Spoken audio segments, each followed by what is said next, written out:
Go. Hi, my name is Jessica, and I've been at the New Orleans Mission for almost 3 years now. I got here because I was raised in a family that was dysfunctional, and my parents were not really present in my life. My dad was, but my mom was an alcoholic, and she just wasn't present.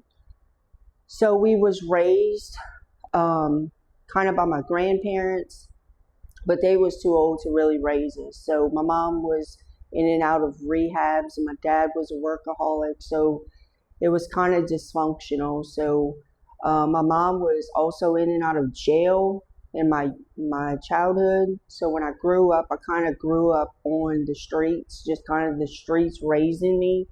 So I really wasn't parented, but and then I got married in my 20s, and I had 2 children, but he wasn't really around, and he was abusive. He worked offshore a lot, so that didn't really work out because he was on drugs.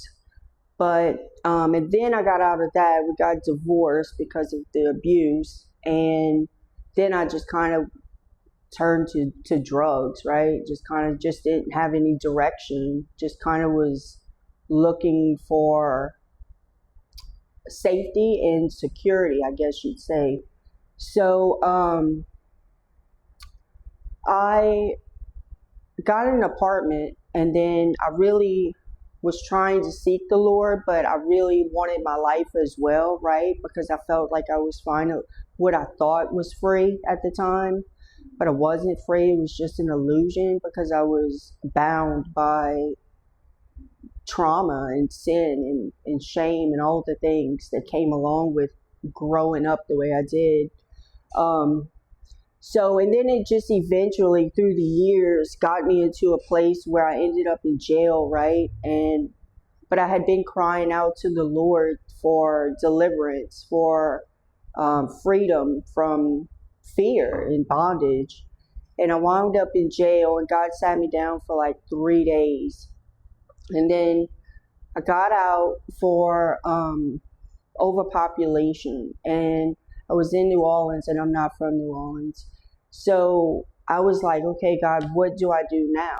And I prayed, and I was like, Lord, I'll just have to trust you from this point, right? And then not even 10 minutes after I had said that, the reverend of the jail and his wife had walked around, and I asked them if there was anywhere I could go, and they brought me to the mission, and I've been here ever since. So now I'm a leader in the women's house.